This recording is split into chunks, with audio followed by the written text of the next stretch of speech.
Writing में फिर 12 बता रहा हूँ। एक तो जैसे आप निखिल ले at least introduction, main body, conclusion, एक तो ये स्टैंडर्ड होना ही चाहिए आपके आंसर में।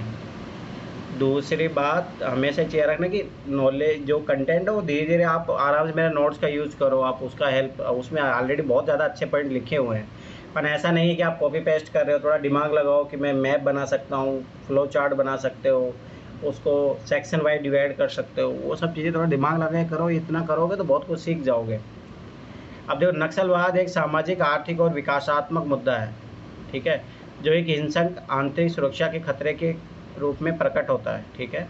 उभरते हुए मुद्दों की चर्चा कीजिए, मतलब आपको इस कॉन्टेक्स्ट में उभरते जो मुद्दे हैं, सामाजिक, आर्थिक और विकासात्मक मुद्दा है, जिसके कारण जो हिंसक आंतरिक सुरक्षा के खतरे के रूप में प्रकट होता है, उभरते मुद्दों की चर्चा करनी है आपको।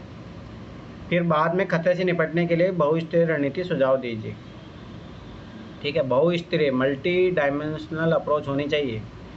नक्सलवाद एक विचारधारा जो मार्क्सवाद, लेनिनवाद, माओवाद से प्रेरित है। यह विचारधारा वर्ग संघर्ष और सशस्त्र क्रांति के माध्यम सामाजिक आर्थिक परिवर्तन लाने में विश्वास रखती है, ठीक है। आपने इंट्रोडक्शन कर दिया। अब मेन बॉडी में, नक्सलवाद आंतरिक सुरक्षा के खतरे के रूप में सामाजिक मुद्दा कैसे है। सामाजिक मुद्दे आपस में, सामाजिक मुद्दे इस कारण उभरा है कि आपस में जनसंवाद की कमी पाई जाती है। आर्थिक मुद्दा जंगल जमीन विकास का मुद्दा है। सामाजिक न्याय न होना, जातिवादी भावना, निम्न जाति का शोषण, कमजोर शासन, भ्रष्टाचार, असमता। जंगल ज़मीन का मुद्दा, जनजाति, आदिवासी, उनकी ज़मीन, जंगल, वन, खनन क्षेत्र छीन लेना, मुआवजा न देना, गरीबों का शोषण, बेरोजगारी। अब ये देखो, ठीक है, आप पॉइंट लिखते हो, देखो दिमाग लगाया करो। मैंने कितनी बार बोला, आप चाहते तो यहाँ पे भाई कैसे खतरे के रूप में उभर आए, मुद्दे क्या क्या है, तो आप ऐसे बनाते, फिर यहाँ पे सामाजिक लिखते, यहाँ पे आर्थिक, यहाँ राजनीतिक, ऐसे करके, ठीक। फिर उसके बाद में अब ये इतना लिखो, सामाजिक न्याय का ना होना, ठीक है, जातिवादी भावना, बस इतना लिखो। ये अभी इतना एक्सप्लेन करने की जरूरत नहीं है। भ्रष्टाचार, असमता, कमजोर शासन, डायरेक्ट गरीबों को शोषण, बेरोजगारी, मतलब इतना अब ये लिखने की जरूरत नहीं है, ये चीज़ समझो।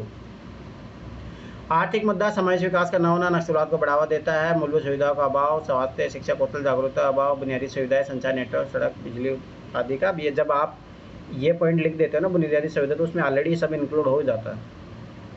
विकासात्मक मुद्दा, भूमि, जंगल जमीन न होने के कारण गरीब, बेरोजगारी बढ़ी है। शिक्षा न होने के कारण तकनीकी आधुनिक शिक्षा का अभाव, पश्चिम की कमी, कौशलता का अभाव, तार्किक क्षमता का कम न होना। अब ये देखो, इन्होंने इतना ज़्यादा बड़ा लिखने की जरूरत थी नहीं, आपको यहीं पे ही ओनली जो ये पैराग्राफ यहीं ख़त्म हो जाना चाहिए था बस। अलग जो है ये वाला जो मेन है ना क्वेश्चन डिमांड, ये थी, तो आपको इसको लेके अच्छे से करना चाहिए था। सर अगर मान लीजिए वो 15 नंबर क्वेश्चन अगर इतने पेज भी नहीं भरेंगे तो कैसे नंबर आएंगे? अरे 15 नंबर 3 ही तो पेज होते हैं, तो इसका मतलब उसमें 2-3 डिमांड होती है क्वेश्चन की, ठीक है। अब आगे देखो, इसमें क्या है, समाधान, प्रशासन, राजनीति, विचारधारा, सामाजिक रणनीति, आर्थिक रणनीति, ठीक है। फिर उसके बाद में क्या किया इन्होंने, सामाजिक स्तर पर नक्सलवाद को कम करने का प्रयास, बातचीत, भाईचारा का भावना उत्पन्न, भ्रष्टाचार, टीका अलवाद, समाप्त करना, उनको विश्वास दिलाने, कानून के हित में, पूर्ण रूप से प्रशासन, भेदभाव रहित समाज, सही समाज स्थापित करना, छुआछूत, ठीक है, अच्छी बात है। आर्थिक रूप से स्तर पर नक्सलवाद समाप्त करने के लिए परिवहन, सड़क, नेटवर्क सुविधा दी जाए, ठीक है। सुरक्षित स्वास्थ्य, आवास आदि, ठीक है। योजनाओं का अच्छे से कार्यान्वयन, वितरण, पीडीएस, अच्छा, ठीक है, पॉइंट अच्छे हैं, ठीक है। विकासात्मक स्तर पर रणनीतिक सुधार, नक्सलवाद को खत्म करने के लिए विकास बढ़ावा देना होगा, जिसके अपनी उनके समस्या समाधान हो सके। सरकारी योजनाओं, गरीबी, बेरोजगारी, भुखमरी, एक्स्ट्रा एफर्ट लगाने की आवश्यकता। अतः नक्सलवाद के खतरे में निपटने के लिए उनकी विचारधारा समझना और सामाजिक, आर्थिक, राजनीतिक सुधारों के आधार पर नक्सलवाद को समाप्त किया जा सकता है। अरे नहीं, सैन्य कार्रवाई भी करनी पड़ेगी। अब इसमें देखो वही है ना, बहुआयामी प्रयास में बहुत सारी आएगा। इसमें आपका आर्थिक, सामाजिक, राजनीतिक वो तो आएगा, विकासात्मक सारी चीज़ें। उसके अलावा आपको जो है सैन्य स्तर पे भी प्रयास करने होंगे, तो बहुत सारी चीज़ें करनी, मल्टी डायमेंशनल अप्रोच है उसका मतलब वो है, ठीक है। अपन वही है कि अब ये देखो, जैसे ये अब ये अलग से कोई बनाने की ज़रूरत है नहीं। अगर आप बना रहे हो तो फिर यहीं पे एक एक दो दो पॉइंट लिखो। अब वही है ना, अब देखो यहाँ पे इसने इतना सारा बना दिया यार, यहाँ पे पॉइंट किस किस के बारे में लिखा है, सामाजिक स्तर पर, आर्थिक स्तर पर और विकासात्मक, बस 3। उसके बाद में ये कहाँ गए और कहाँ गए, देखो जन संवाद, भूमि सुधार, अभी ऐसा नहीं मत करो, ठीक है। कोई नहीं, लिखा उसके लिए बहुत बहुत धन्यवाद। लिखते रहिए, कुछ कुछ सीखते रहोगे। अब निखिल का देखते हैं।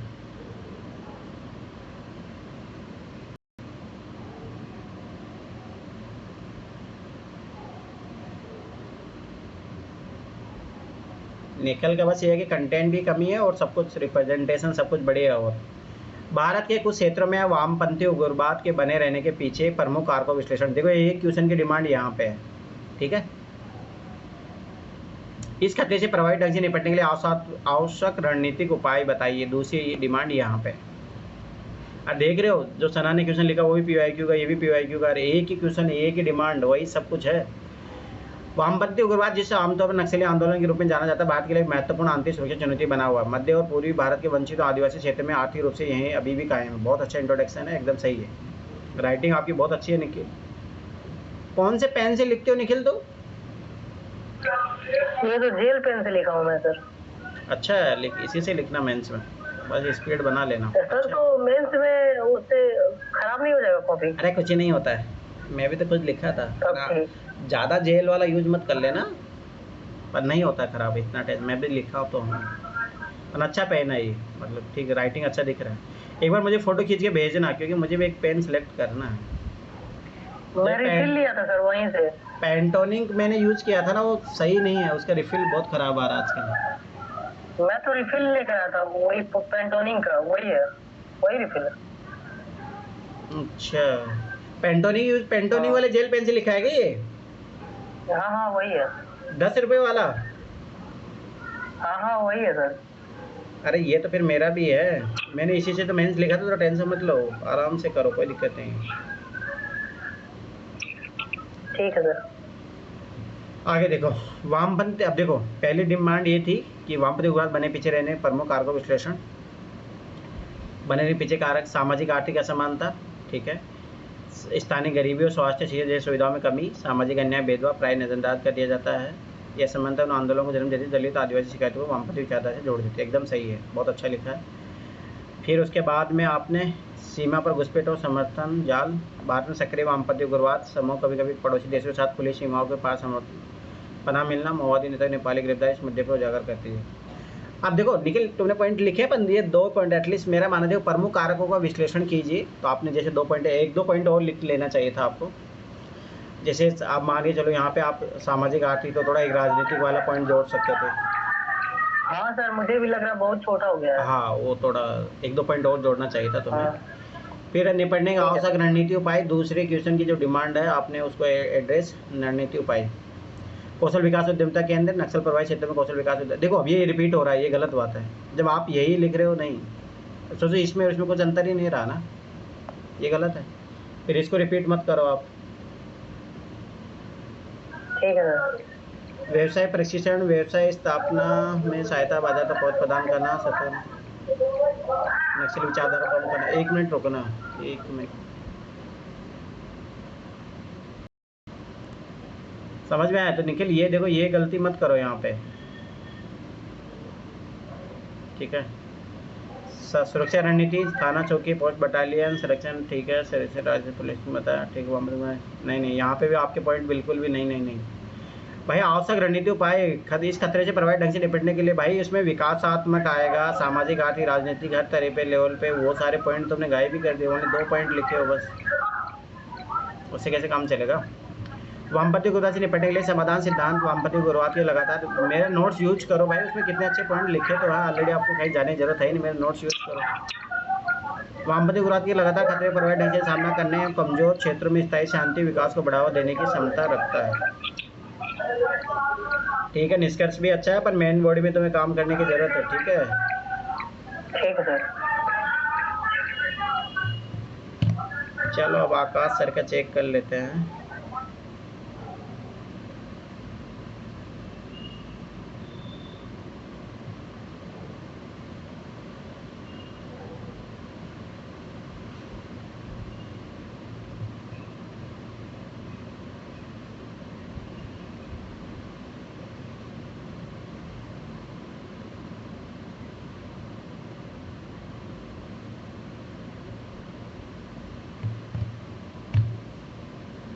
अभी देखना, आकाश सर का ऐसे लिखा है इन्होंने एक तो।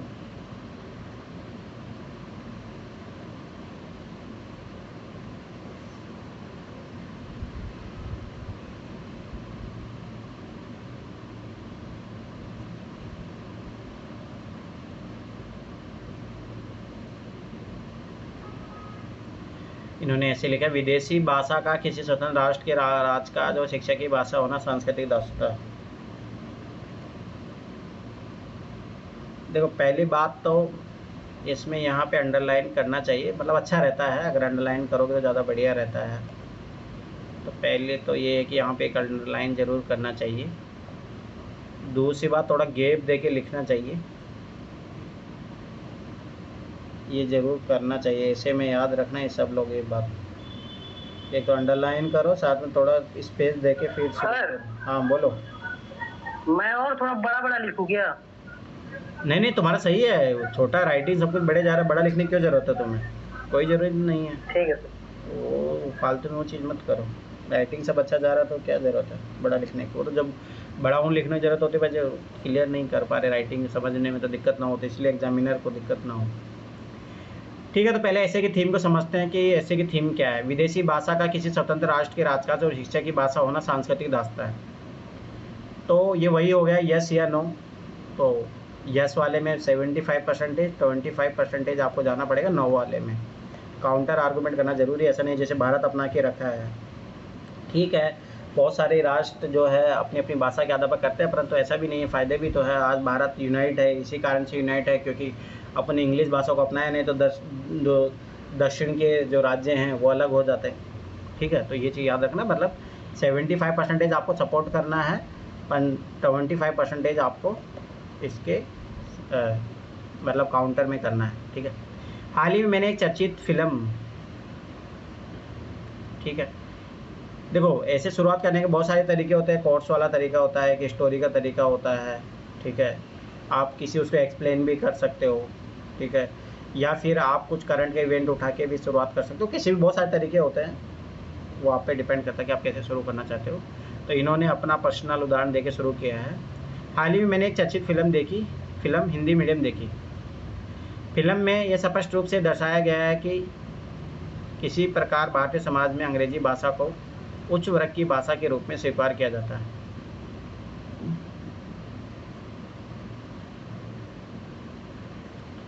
ठीक है, यहाँ तक कि लोग अपने बच्चों को अंग्रेजी माध्यम के विश्वविद्यालय स्कूलों में एडमिशन कराने हेतु किस सीमा तक प्रयास करते हैं। फिल्म में दिखाई गई स्टोरी अंग्रेजी जैसी विदेशी भाषा का भारत में अति से प्रयोग कहीं ना कहीं सांस्कृतिक दायित्वता को स्पष्ट करती है।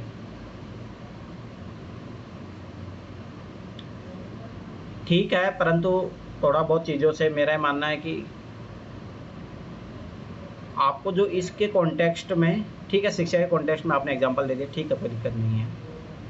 और मेरा मानना है कि इसमें ना और अच्छे से आपको, जैसे रविंद्रनाथ टैगोर का या महात्मा गांधी का आप स्टार्टिंग देके, वहाँ से भी महात्मा गांधी भी बोलते थे कि सब व्यक्ति को अपने है ना खुद की भाषा ज़रूर आनी चाहिए, नहीं तो फिर व्यक्ति, मतलब समझ रहे हो, ऐसा कोट से या उनके स्टोरी से कहीं से थोड़ा बेटर होता।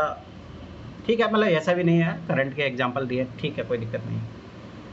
आइए अब ऐतिहासिक, सांस्कृतिक और सामाजिक, राजनीतिक, प्रशासनिक और अंतर्राष्ट्रीय आयों में भारत में विदेशी भाषा के प्रयोग का विश्लेषण करते हैं और जानने का प्रयास करते हैं कि क्या विदेशी भाषा भारत में सांस्कृतिक दायित्व है। जैसे आप इंट्रोडक्शन पार्ट खत्म करते हो पहला, तो उसके बाद मेरा ये मानना है कि आपको सबसे पहले जो है डायमेंशन क्रिएट करने चाहिए अपने ऐसे के, जैसे है ना। और ये चीज़ें मेरा मानना है कि टॉपर्स की कॉपियाँ पढ़ोगे तब आप सीखोगे। जैसे मैंने भी ये चीज़ ऑब्जर्व किया, फिर मैं अपने ऐसे में जब अप्लाई किया तो मेरे नंबर भी बढ़े थे।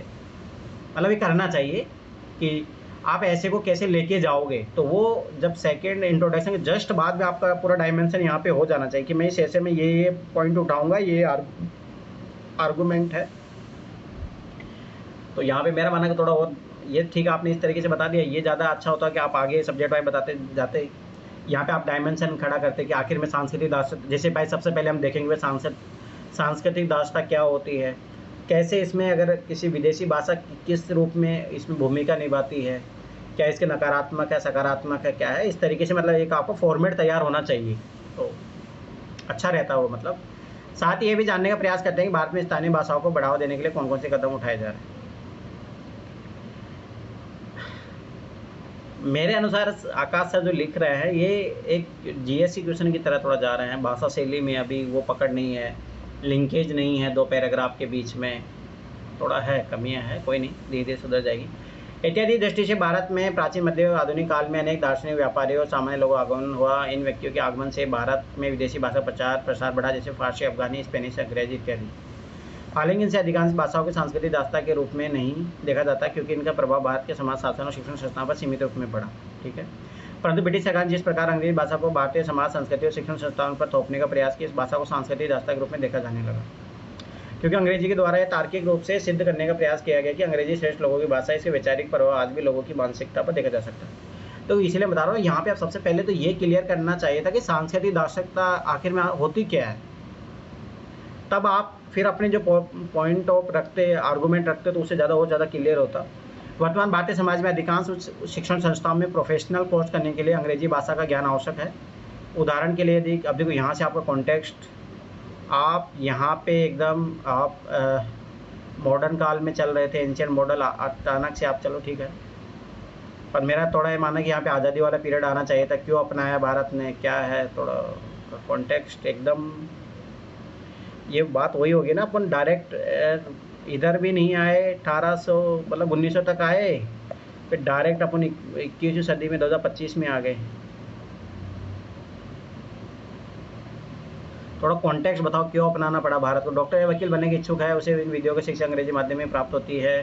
इसके कारण है कि उच्च शिक्षा से संबंधित अधिकांश पुस्तकें विदेशी पुस्तकों लेखकों द्वारा लिखी गई है, फिर से लेखकों द्वारा लिखी गई है, ये रिपीटेशन हो रहा है, विदेशी लेखकों द्वारा लिखी गई या फिर ऐसे लेखकों के द्वारा लिखी गई जिन्होंने विदेशों में शिक्षा प्राप्त की हो। ठीक है, ये स्थिति भी सांस्कृतिक दार्शनिकता, हाँ नहीं, कभी भी ऐसे में ऐसा नहीं होना चाहिए।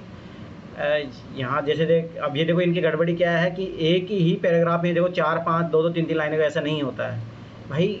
ऐसे के कुछ है ना, मतलब कानून होते, मतलब बोलते हैं ना, रूल्स रेगुलेशन होते हैं। एक चीज़ हमेशा याद रखना कि ऐसे में जब भी आप लिखो तो मिनिमम 2 पैराग्राफ जरूर होने चाहिए। पहली बात तो ये याद रख लेना, 2 पैराग्राफ तो एक आपके होने ही चाहिए, एक पेज में 2 पैराग्राफ। दूसरी बात, मैक्सिमम ज़्यादा 3, इससे ज़्यादा नहीं होने चाहिए। अब यहाँ देखो 1 पैराग्राफ, 2 पैराग्राफ, फिर ठीक है 3 पैराग्राफ, फिर ये देखो 4 पैराग्राफ, 5 पैराग्राफ, नहीं, ये गलती है, ये जीएस का आंसर नहीं है। क्योंकि ऐसे के द्वारा यही तो देखा जाता है कि आपके भाषा शैली कितना कटुबद्धता है, लेखन शैली उत्कृष्ट है या नहीं है, ऐसे लिया ही क्यों जाता है। आपका आइडिया जानने के साथ में ये आपकी लेखन शैली का भी तो है। इसके अतिरिक्त भारतीय राजनीतिक, प्रशासनिक और न्यायिक व्यवस्था में अंग्रेजी भाषा का अत्यधिक प्रयोग होता है। जैसे माननीय सर्वोच्च न्यायालय की कार्रवाई अंग्रेजी भाषा में संपन्न होती है। नो नो नो नो, ये पूरा कॉन्टेक्स्ट, इसीलिए मैं फिर बार बता रहा हूँ, ऐसे का सबसे बेस्ट लिखने का तरीका ये होता है कि आप उसी कॉन्टेक्स्ट के इर्द गिर्द ओनली घूमते रहो। ऐसा नहीं कि अपन अचानक से यहाँ पहुँच गए, नो। और मैंने कितनी बार बोला है कि आपका एक पेज में ज़रूर आपकी जो थीम है वो क्लियर हो जानी चाहिए। जब भी आप एग्जाम्पल दो कि भाई सांस्कृतिक दार्शनिकता कैसे है, तैयार किए जाते हैं सभी स्थिति कहीं ना कहीं पश्चिमी। अब देखो यहाँ पे फिर वही आधा पैराग्राफ, नहीं, ये गलत है। अंग्रेजी भाषा प्रयोग के लिए एक तरह के भी दिया जाता है कि अंतर्राष्ट्रीय मंचों पर विभिन्न देशों के मध्य संवाद स्थापित करने के माध्यम के रूप में कार्य करती है, परंतु फिर भी विदेशी भाषा का अत्यधिक प्रयोग जैसे संस्कृति नकारात्मक रूप से प्रभावित करते हुए सांस्कृतिक दार्शनिकता को बढ़ावा देती है। उपरोक्त सभी तर्कों का पूर्ण रूप से स्वीकार करना कठिन है, क्योंकि अंग्रेजी भाषा प्रशासनिक सुविधाओं को भी बढ़ावा देती है। अपने इसी काल में ब्रिटिश सरकार द्वारा जब अंग्रेजी प्रसार किया गया तो भारतीय मध्य संवाद में विस्तार हुआ और राजनीतिक चेतना जागृत हुई। अंग्रेजी भाषा प्रसार ने, अब देखो इसमें कॉन्टेक्स्ट नहीं है। मेरा मानना है कि आकाश सर आपको जो है कि ऐसे पढ़ने चाहिए, जो दृष्टि वाली बुक है उसमें थोड़ा पढ़ोगे तो भाषा शैली सीखोगे, कैसे लिंकेज किया जाता है एक पैराग्राफ से दूसरे पैराग्राफ में जब जाते हैं। टॉपर्स की कॉपियाँ पढ़ो, बहुत काम आएगी। अंग्रेजी भाषा के प्रसार ने भारत सामाजिक धार्मिक सुधारों के पश्चिमी शिक्षा से गुणों को आत्मसात करने का अवसर दिया, जिससे भारत में सांस्कृतिक सुधारों को भी बल मिला। अतः विदेशी भाषा शासन और शिक्षा प्रणाली में प्रयोग सांस्कृतिक दास्ता नहीं माना जा सकता। हाल ही माननीय प्रधानमंत्री G20 बैठक में वसुधैव कुटुंबकम का नारा दिया। इतना ये अलग से ब्रैकेट मत बनाओ, ये गलत तरीका है। देखो मैं फिर बता रहा हूँ, ऐसे कोई आर्ट मतलब कला नहीं है कि मतलब जैसे आप भाई डायग्राम इनसे, जैसे बहुत सारे टॉपर, मतलब टॉपर नहीं, बहुत सारे जो मैंने देखा है कि कुछ लोगों ना फ्लो चार्ट बना देते हैं बच्चों, वो चीज़ों से बता, सीधा सा सिंपल सा आपको ऐसे इन्वर्टेड कोमा में लिखना चाहिए था, खत्म बात। अतः संपूर्ण विश्व हमारे परिवार, इसके लिए विदेशी भाषा के प्रति नकारात्मक दृष्टिकोण उचित नहीं है। वर्तमान समय शिक्षण संस्थान का अंग्रेजी भाषा प्रयोग भारतीय विद्यार्थी देश विदेश की बेहतर शिक्षा अर्जित करने में सक्षम बनाता है। अतः सांस्कृतिक दास्ता कहना चाहिए। देखो ये नहीं, ये गलत तरीका है। हाल ही विदेशी भाषा के साथ भारतीय भाषा को बढ़ा देने के बाद सरकार द्वारा नए प्रयास किए गए नई शिक्षा त्रिस्तरीय भाषा फॉर्मूला लाया गया, जिसका उद्देश्य शिक्षण संस्था में हिंदी, अंग्रेजी और स्थानीय भाषा में सीखने पर बढ़ावा देना। इसके तहत इंजीनियरिंग और मेडिकल संबंधी पुस्तकों को हिंदी में अनुवाद करवाया गया, जिससे उस शिक्षण संस्था भारतीय भाषा के प्रयोग को बढ़ावा दिया जा सके। अतः सरकार द्वारा निरंतर सांस्कृतिक आस्था जैसी भावनाओं को कम करने का प्रयास किया जा रहा है। भारत हिंदी दिवस जैसे कार्यक्रम माध्यम से भी इस प्रकार की मनोवृत्ति कम करने का प्रयास कर रही है। वर्तमान विश्व सूचना तकनीकी का युग है, जहाँ कोई भी भाषा किसी व्यक्ति के लिए एक बाधा नहीं बन सकती। आजकल अनेक सूचनाएं यद्यपि इंटरनेट पर अंग्रेजी और अन्य विदेशी भाषा उपलब्ध है, परंतु उन्हें आसानी से कृत्रिम बुद्धिमत्ता का प्रयोग करके स्थानीय भाषा में समझा जा सकता है। इसलिए विदेशी भाषाओं को सांस्कृतिक आस्था मानने की अपेक्षा ज्ञान की विस्तार देने के माध्यम के रूप में देखा जाना चाहिए, क्योंकि भारतीय संस्कृति सदैव विविधता में एकता की रही है। ये मैंने तो ऐसे किसी टॉपर की कॉपी में नहीं देखा कि इन्वर्टेड कॉमा में, हाँ ये जरूर करो, आप ब्लैक पेन से लिख सकते हो, अंडरलाइन कर सकते हो, नहीं हो सकता है ये भी कहीं हो, पर मैंने तो किसी टॉपर की कॉपी नहीं देखा। इसलिए हमें विदेशी भाषा के प्रति नकारात्मक दृष्टिकोण न रखते हुए व्यवहारिक संतुलित दृष्टिकोण को अपनाने की आवश्यकता है, जहाँ हमें भारतीय भाषा को पर्याप्त महत्व देते हुए विदेशी भाषाओं के साथ संतुलन स्थापित करने का प्रयास करना चाहिए। बहुत कमियाँ हैं, बहुत कमी है इस अनुसार। तो अभी मतलब ठीक है, अभी स्टार्टिंग पीरियड है, पर मेरा मानना है कि अभी बहुत काम करने की ज़रूरत है ऐसे पे, बहुत नहीं बहुत ज़्यादा। शब्दकोश नहीं है आपके पास, एग्जाम्पल नहीं है, अभी बहुत कुछ काम करना बाकी है। कौन कौन है, सब भाग गए क्या क्लास से?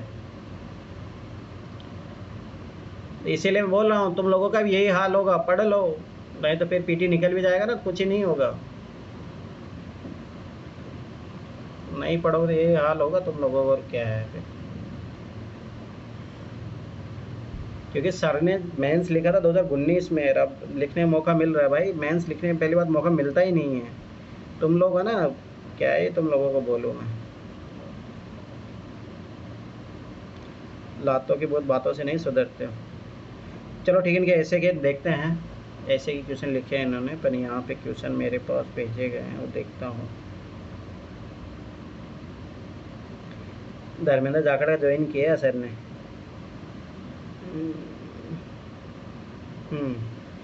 पहला है, अनुनय किस तरह व्यवहार में परिवर्तन लाता है।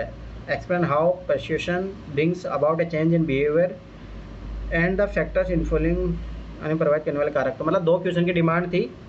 याद रखना कि पहला है कि अनुनय किस तरह व्यवहार में परिवर्तन लाता है, पहले क्वेश्चन की डिमांड ये है।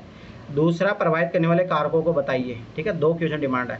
तो सबसे पहले जो मेरा अनुसार है, इसमें अनुनय को पहले डिफाइन करो कि वो क्या होता है, उसके एक एग्जाम्पल दो, फिर उसके बाद में क्वेश्चन की मेन डिमांड को एड्रेस करो, फिर कंक्लूजन करो। ठीक है, देखते हैं सर ने क्या लिखा। भगवद गीता में मूल्य व्यवहार की शिक्षा दी गई है, जिसके अनुसार सकारात्मक मूल्य सकारात्मक व्यवहार उत्पन्न करते हैं, परंतु व्यवहार में परिवर्तन का एक प्रमुख कारक अनुनय भी होता है।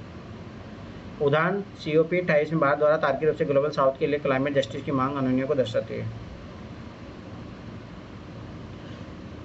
देखो मैं एक एग्जांपल, ठीक है जो सर लिखे वो जो भी सही है। देखो मैं एक एग्जांपल देता हूँ। मतलब कभी भी है ना, एक चीज़ याद रखना, मतलब मेरा ये कॉन्टेक्स्ट रहता है, कभी भी एग्जामिनर को आप जितना इजी करके दोगे ना, आप उतने अच्छे नंबर मिलते हैं। मतलब जैसे मान चलो अनुनय, जैसे एक सबसे बेस्ट एग्जांपल मैं बताता हूँ।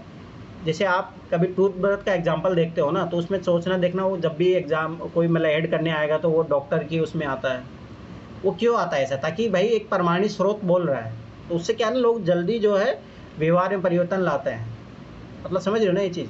तो मतलब अगर आप इस तरीके से एग्जांपल दोगे तो आपको बहुत जल्दी रियलाइजेशन होता है कि मतलब उसको हर्ट फील होना चाहिए, मतलब होता है कि हीलिंग टच होता है, एग्जामिनर को भी टच होना चाहिए, ऐसे एग्जांपल दो। ठीक है, फिर व्यवहार में कैसे परिवर्तन लाता है। अब मैं इसका सर ने ना ऐसे लिखा है, पर मैं एक बताता हूँ ना। अब ये कहते टॉपर की कॉपी में मिलेगा कहीं पे, पर मैंने देखा है ये चीज़। पहले आप इसका या नोट्स में कहीं पे, मेरे नोट्स में भी होगा ये चीज़। अनुनय क्या है, देखो ध्यान से बना। अरे व्यवहार परिवर्तन यहाँ पे आएगा। एक ऐसा फ्लो चार्ट बनाओ, अगर अच्छे नंबर पाने हैं तो आपको इस लेवल पे पहुँचना ही पड़ेगा। तो जैसे मान के चलो कोई परसुएशन कर रहा है, आपको कोई परसुएट कर रहा है। जैसे मान के चलो मैं चाहता हूँ कि तुम लोग पैट्रियार्कल थॉट का ना बनो, ध्यान से समझना। तो मैं परसुएट कर रहा हूँ। पहली बात ये चीज़ हमेशा याद रखना, जब भी कोई परसुएट करता है ना, तो सामने वाले को पता नहीं होना चाहिए कि आप उसको परसुएट कर रहे हो, मतलब ठीक है। तो सबसे पहले मैं कुछ लॉजिक आर्गुमेंट तर्क रखूँगा, ठीक है। उसके बारे में पक्ष विपक्ष में कुछ चीज़ें बताऊँगा आप लोगों को, तभी तो आपका माइंडसेट चेंज होगा ना। फिर मैं उसके बारे में आपको लाभ हानि या उपयोगिता बताऊंगा उसकी, जिसके बारे में मैं आपका माइंड चेंज करना चाह रहा हूँ। ठीक है, फिर उसका धीरे धीरे आपका क्या होगा, आप निरंतर अभ्यास में जब लोगे उस चीज़ को, तब जाके व्यवहार परिवर्तन होता है, एक दिन में नहीं होता। ऐसे डायग्राम बनाओ, मैं फिर बता रहा हूँ ना, डिमांड इसकी अगर हिंदी मीडियम में रिजल्ट सुधारने हैं ना, तो ये ऐसे आपको दिमाग लगाने पड़ेंगे। अब ये बनना चाहिए था इसमें यहाँ पे, तब देखो कैसे नंबर नहीं मिलेंगे आपको। अनुनय द्वारा व्यक्ति भावनाओं को परिवर्तित किया जा सकता है, अनुनय द्वारा व्यक्ति संज्ञानात्मक पक्ष को प्रभावित किया जाता है। तो देखो ये कॉग्निटिव में आता है आपको आर्गूमेंट देना। अनुनय द्वारा व्यक्ति को आशावादी बनाया जा सकता है, अनुनय द्वारा व्यक्ति को नवाचार और रचनात्मक विकसित किया जा सकता है। No no no no. वित्त मंत्री द्वारा जोमेटो में अदा करे सार्वजनिक परिणत व्यक्तियों के व्यवहार को परिवर्तित करना। रोहित शर्मा द्वारा चैंपियंस ट्रॉफी फाइनल के अंतिम ओवर में अनुनय द्वारा टीम को सकारात्मक रखना। अनुनय को प्रभावित करने वाले कारक कौन कौन से होते हैं? व्यक्ति को ज्ञान, मूल्य और अनुभव। उदाहरण रतन टाटा परोपकार की भावना उसके आंतरिक मूल्यों की परिणाम थी। शिक्षण संस्था द्वारा दी गई मूल्य शिक्षा भावनात्मक बुद्धि का विकास अनुनय को प्रभावित करता है। महावत श्री कृष्ण भूमिका। अब मेरा मानना कि एक ही कोड को चीज़ों को बार बार आप रिपीट नहीं कीजिए, थोड़ा ऐसा लगता है कि फिर आपके इसके अलावा आपके पास कोई और है ही नहीं कॉन्टेक्स्ट। इस प्रकार अनुनय को चित्त उपयोग की समाज श्रेष्ठ बनने में सहायता कर सकता है। मेरा मानना कि अभी एक तो टॉपिक के बारे में कम अंडरस्टैंडिंग है, ठीक है, एग्जाम्पल की कमी है, अभी है, मतलब बहुत कुछ काम करना बाकी है। हाँ, मैं एक और चीज़ बता देता हूँ अपने बारे में। देखो मेरा जो कॉपी चेक करने का मामला, मैं जब मोनिका की भी कॉपी चेक करता था, मैं पहले बता रहा हूँ, मेरा टफेस्ट रहता है, मतलब मैं कभी भी इजी कॉपी चेक नहीं करता। तो मेरा आकाश सर से ये रिक्वेस्ट है कि आप इतना ज़्यादा नेगेटिव मत लेना मेरे कमेंट्स को, परंतु मैं थोड़ा लेता हूँ तो टफ ही लेता हूँ। परंतु मेरा है कि मेरे पैरामीटर पे आप जिस दिन अच्छा पाने लगे, गुड्स पाना लगे, तो यूपीएससी एग्जाम में भी आप कभी अटकोगे नहीं, ये मैं गारंटी दे रहा हूँ। पर मैं थोड़ा टफ कॉपी चेक करता हूँ, ये मेरा है, मतलब ठीक है। हो सकता है मैं अभी चाहता तो इसी में गुड, वेरी गुड देके निकल जाता, पर मेरा वो एटीट्यूड नहीं है। अगला क्वेश्चन एटीट्यूड का ही आ गया है। अभिव्यक्ति एक महत्वपूर्ण घटक है जो मानव के विकास के इनपुट का काम करता है। उसी उपयुक्त अभिव्यक्ति का कैसे करें जो एक लोक के लिए आवश्यक है। ठीक है, इन्होंने क्या लिखा है? अभिव्यक्ति किसी परिस्थिति में व्यक्ति को मानसिकता को दर्शाती है। इसी कारण वेस्टन चर्चिल ने कहा कि अभिव्यक्ति एक सूक्ष्म तत्व है जिसका प्रभाव व्यापक होता है। ठीक है, आपने एक डेफिनेशन दिया। महात्मा गांधी नैतिक अभिव्यक्ति में संविधानता आंदोलन का मार्गदर्शन किया।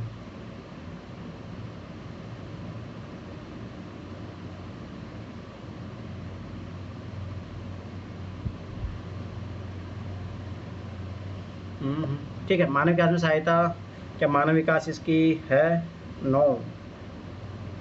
इसकी जो क्वेश्चन की डिमांड है, अभिव्यक्ति एक महत्वपूर्ण घटक है जो मानव के विकास इनपुट का काम करता है। इसी उपयुक्त अभिव्यक्ति विकास कैसे करें जो लोकतंत्र के लिए, आप सीधा सा आपको बताना है हाउ टू डेवलप एटीट्यूड एक सिविल सर्वेंट के लायक, ताकि वो सिविल सर्वेंट एक अच्छा कार्य कर सके उसके लिए। मतलब ये तो क्वेश्चन की डिमांड है ही नहीं, आपने क्वेश्चन कोई नहीं समझा, ये इतना जरूरत था ही नहीं। सकारात्मक अभिव्यक्ति व्यक्ति को आशावादी बनाती है। आदि पांडे चैंपियंस ट्रॉफी शानदार प्रदर्शन के आशावादी अभिव्यक्ति परिणाम। सकारात्मक अभिव्यक्ति व्यक्ति में निस्वार्थ सहयोग को बढ़ाती है। बाइबल में निस्वार्थ सहयोग बल दिया गया है। यह व्यक्ति उद्देश्यपूर्ण जीवन जीने तो प्रेरित करती है।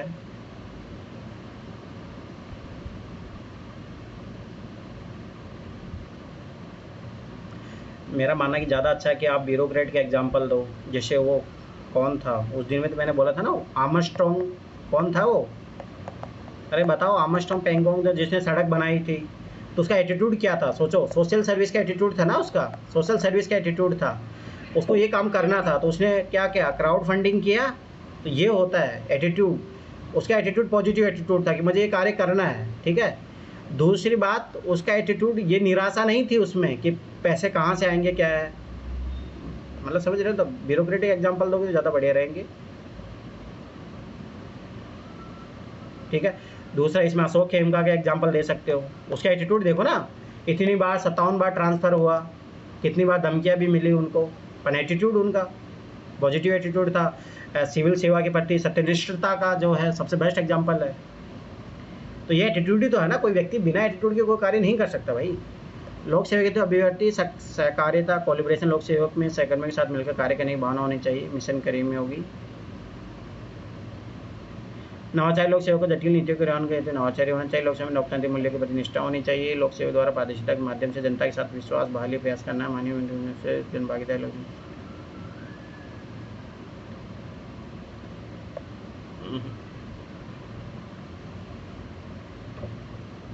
सर आपको कंटेंट पे थोड़ा अच्छे से काम कीजिए। आप टॉपिक की क्लियरिटी, आप डायरेक्ट मुझे ऐसा लगा बस लिख रहे हो, थोड़ा वो दिख रहा है कि कॉन्सेप्ट की क्लियरिटी नहीं दिख रही है।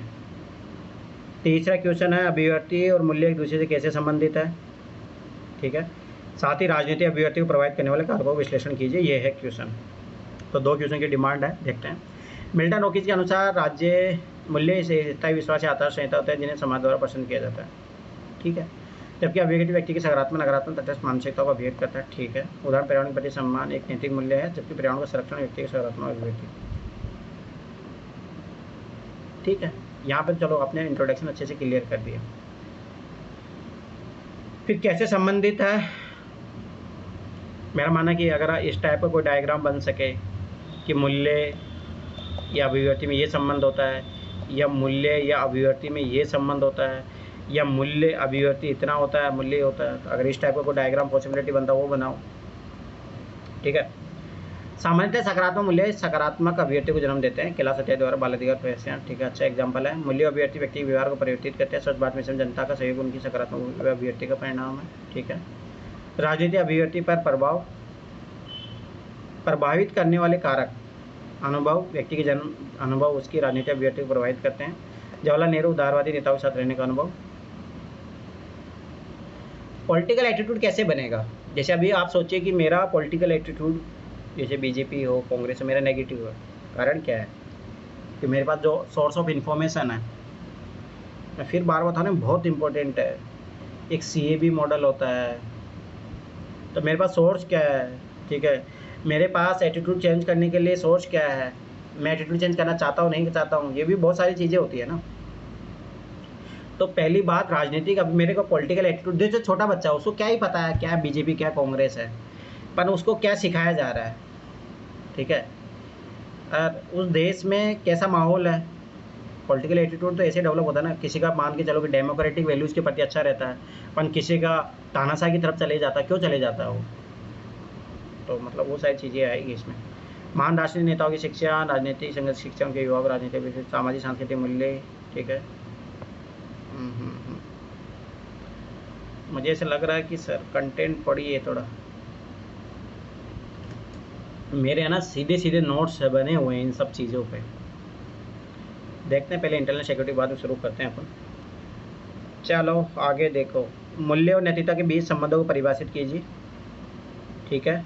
मूल्य व्यक्ति के समग्र विकास और सामाजिक बदलाव में कैसे सहायक सिद्ध होते हैं, ये क्वेश्चन। महाभारत में कहा गया कि आत्मान पुत्कलानी प्रेषण और समाचार, अर्थात जो आचरण स्वयं के प्रतिकूल हो उसे दूसरे के साथ नहीं करना चाहिए, ये सिद्धांत नैतिकता स्पष्ट करता है। मूल्य क्या है, फिर मूल्य व्यक्ति के व्यवहार को निर्देशित करने वाले नैतिक मानक है। मूल्य और नैतिकता में संबंध, मूल्य प्लस नैतिकता सामाजिक वस्तुओं के न्यायपूर्ण वितरण को बढ़ावा देते हैं।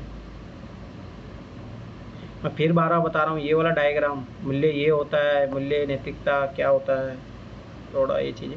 सकारात्मक मूल्य समाज के नैतिक आचार संहिता को सशक्त बनाते हैं। मूल्य व्यक्ति बराबर निर्देशित करते हैं, व्यक्ति गरिमा सम्मान सहिष्णुता आदि सकारात्मक मूल्य है। समग्र विकास और सामाजिक बदलाव कैसे सहायक होते हैं, मैं फिर बता रहा हूँ, यहाँ पे फ्लो चार्ट बनेगा। अब देखो एक चीज़ मैं बता रहा हूँ, ध्यान समझो। अरे ऐसा नहीं है कि अब ये चीज़ मुझे कहीं मिल जाएगी, भाई आप खुद अपने दिमाग, ये जब आता है जब आप टॉपिक की अंडरस्टैंडिंग अच्छी हो जाती है ना, तब जाके ऐसे बना पाओगे। अब देखो ध्यान समझना, हम सबसे पहले एक वैल्यू लेते हैं कि स्त्रियों को सम्मान करना चाहिए, ध्यान से समझना। ये मूल्य है कि घर परिवार में विद्यालय में आप जाओ कि स्त्रियों को सम्मान करना चाहिए, एक मूल्य है, ध्यान से समझना।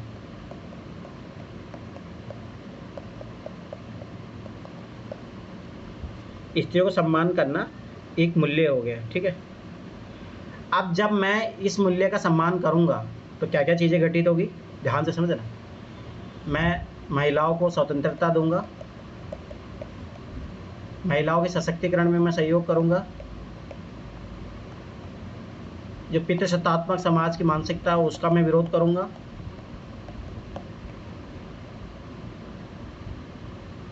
ध्यान समझना, ठीक है। जब ये सारी चीज़ें होगी तो समाज का, जब महिलाओं का विकास होगा, जब महिलाओं का विकास होगा तो मुझे बताइए समाज का विकास होगा या नहीं होगा, भाई क्यों नहीं होगा, 100% होगा। अब सोचो ये चीज़ कि जब ये चीज़ करने से महिला समाज का विकास हुआ, समग्र विकास को बढ़ावा मिलेगा। सामाजिक बदलाव कैसे आते हैं, वैल्यू सिस्टम से ध्यान से समझना।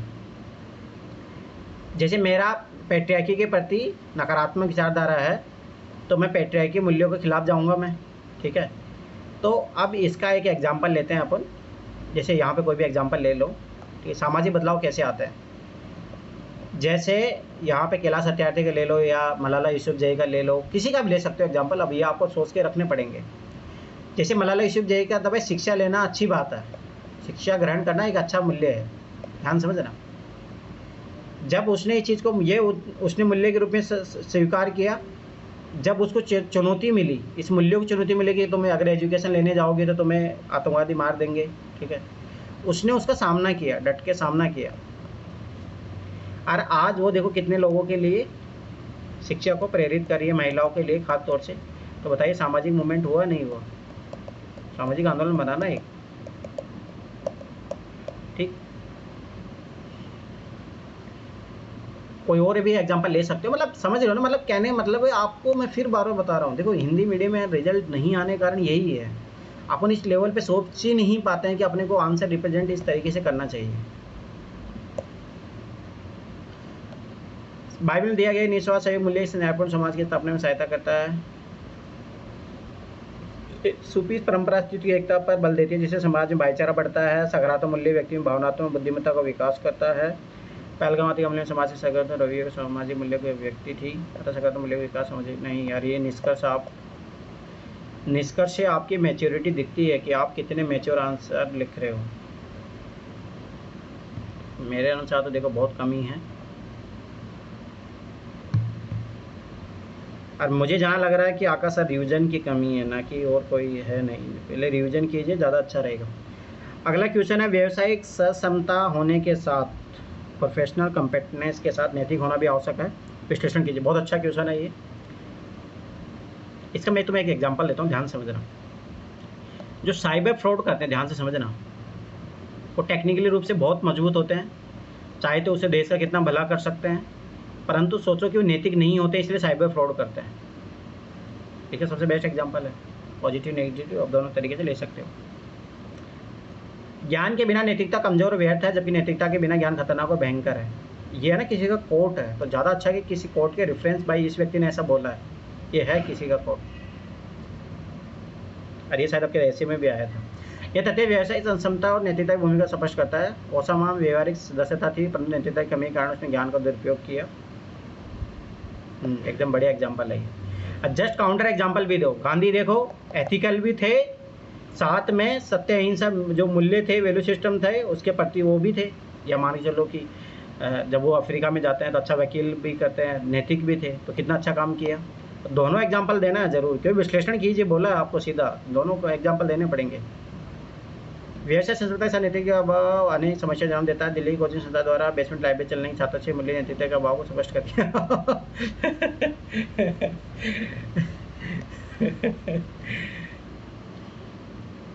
सही, इमैनुअल कांट का था ये।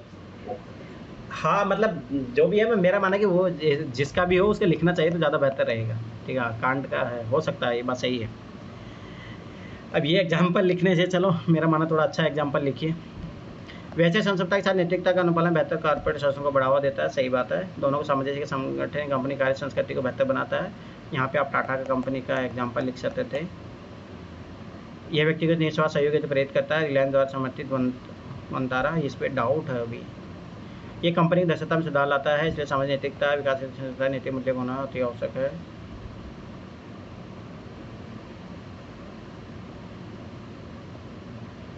चलो तो मेरा तो यही रिव्यू है। एक तो पहली बात, आप रिवीजन पे थोड़ा फोकस कीजिए, क्वेश्चन का टॉपिक की अंडरस्टैंडिंग अच्छे से कीजिए, तब जाके अच्छे से होगा, पहला काम।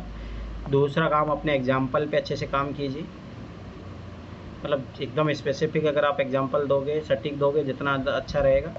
कंक्लूजन पे आप थोड़ा काम कीजिए। कंक्लूजन आप 1-2 लाइन लिख के भाग जा रहे हो, वो ऐसा नहीं है। SDG गोल को आप रिप्रेजेंट कीजिए, थोड़ा अच्छे वर्ड्स, थोड़ा उस पर काम कीजिए, ऐसे काम नहीं चलेगा, बहुत कुछ कमी है।